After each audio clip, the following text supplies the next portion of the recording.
احسن موبايل حاليا بيقدم قيمه مقابل سعر في الفئه المتوسطه من ريلمي. ادعس لي الاشتراك وفعل الجرس عشان دايما يوصلك فيديوهاتنا اول باول.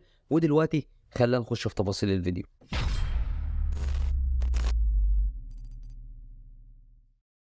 اهلا وسهلا بكم، انا محمد ودي قناه ام ريفيوز. واخيرا موبايل ريلمي المنتظر اللي انا كنت منتظره بشده وصل مصر خلاص، ريلمي 11 برو بلس. وكمان تسعير الموبايل يعتبر ممتاز جدا بالمقارنه مع موبايلات ريلمي.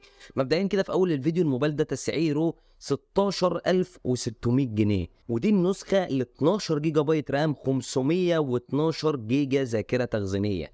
اما بالنسبه للريلمي 10 برو بلس بتاع السنه اللي فاتت، فالنسخه المتوفره منه في مصر برضه بضمان دولي زي ريدمي نوت 11 برو بلس عامله 15500 جنيه، ودي النسخه ال 12 256 جيجا. يعني ركز، انت هنا بتدفع حوالي 900 جنيه زياده وبتاخد ضعف الذاكره التخزينيه. طب هل الموضوع واقف على كده؟ خليني اقول لك ليه الموبايل ده فعلا هو احسن موبايل من ريلمي، وبيفرق ايه عن الريلمي 10 برو بلس، وتستاهل فعلا انك تدفع 900 جنيه فرق ولا لا. تصميم الريلمي 10 برو بلس كان تصميم ممتاز من الازاز وكل حاجه، ولكن هنا التصميم في ليفل تاني. انت هنا بتتكلم على موبايل فعلا تصميمه اشيك ما يكون، وخصوصا اللون الذهبي. هنا الموبايل بيجي بتصميم من الجلد يعتبر ممتاز، وفريم من البلاستيك، ولكن الفريم مطعم بلون ذهبي كده، مع ظهر كده في خط كده باللون الذهبي في النص، مع كاميرات دائريه موجوده. التصميم فعلا اشيك ما يكون، اشيك موبايل من وجهة نظري من فترة طويلة في الفئة المتوسطة. انا ما شفتش اشيك من كده الصراحة. هقول لك افضل تصميم الريلمي 11 برو بلس، ودي اول نقطة بيتفوق فيها الريلمي 11 برو بلس، هو التصميم والشكل بتاع الموبايل. فعلا الموبايل شكله جمالي جدا.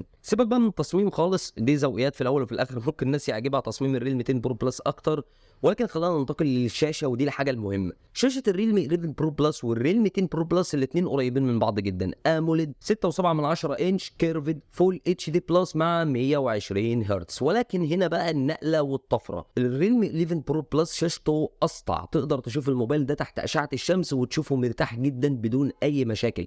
فرق السطوع واضح لو حطيت الموبايلين جنب بعض. فهنا شاشه الريلمي 11 برو بلس ممتازه، شاشه متكامله.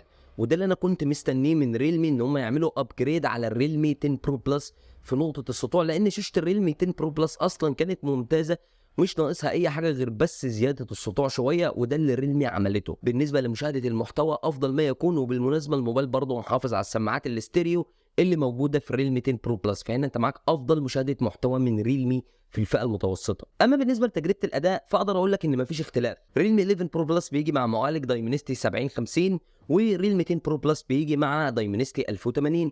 على الورق الاثنين مفيش ما بينهم اي حاجه، وبرضه في الاداء الفعلي الاثنين يعتبروا ادائهم قريب من بعض جدا جدا جدا. طب ايه اللي هيفرق معايا؟ اللي هيفرق معاك الذاكره التخزينيه. فالقرار في الاخر هو قرارك انت. ضعف الذاكره التخزينيه ما بيفرقش في اي حاجه غير انك بتكبر مساحه الذاكره التخزينيه، تقدر قدام ما تعانيش تماما، وتقدر تخزن الحاجه اللي انت عايز تخزنها براحتك بدون اي مشاكل. ده اللي بيفرق في نقطه الاداء. ولكن كاداء فعلي، الموبايلين على ارض الواقع الاثنين ممتازين، الاثنين بيقدموا اداء يومي ممتاز واداء العاب اكتر من ممتاز على الفئه السعريه دي. ريلمي 10 برو بلس كان بيجي بكاميرا اساسيه وكاميرا الترا وايد ممتازين، ما عنديش فيهم اي مشكله، وكان بيقدم واحده من افضل تجارب الكاميرات. ولكن ريلمي 11 برو بلس اقدر اقول انه منافس شرس جدا جدا جدا في الفئه المتوسطه حاليا. فعلا موبايل يقدر ينافس حاجه زي الفيفو في 27، ويقدر ينافس السامسونج اي 54. الموبايل بيقدم تجربه كاميرات فعلا فرقه في المعالجه بالنسبه للكاميرا الاساسيه والكاميرا الالترا وايد.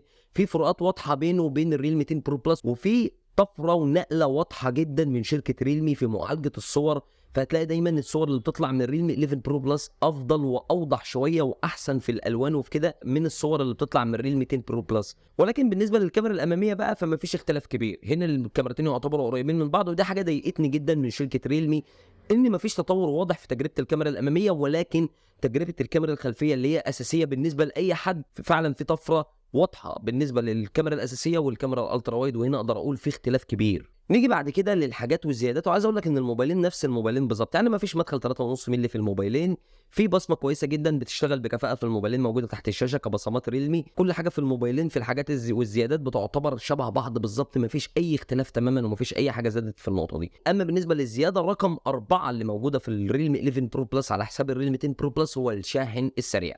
الموبايلين بيجوا ببطاريه ممتازه تكمل معاك اليوم بدون اي مشاكل 5000 ملي امبير، ولكن بقى بدل ال 67 واط اللي كنت بتاخدها في الريل 200 برو بلس، انت هنا هتاخد شاحن 100 واط موجود معاك كمان في العلبه. فمن الاخر كده انت بتدفع 900 جنيه فرق ما بين ريلمي 11 برو بلس عن الريل 200 برو بلس، وبتاخد شاشه اسطع، بتاخد كمان تصميم افضل بكتير، بتاخد كمان كاميرات احسن، واخيرا بتاخد شاحن سريع اسرع وافضل. انا شايف ان الاربع حاجات الموجودين في الريلمي 11 برو بلس على 900 جنيه فرق فعلا يستاهل انك تدفع المبلغ ده وتاخد احسن موبايل حاليا من ريلمي بيلم لك كل حاجه.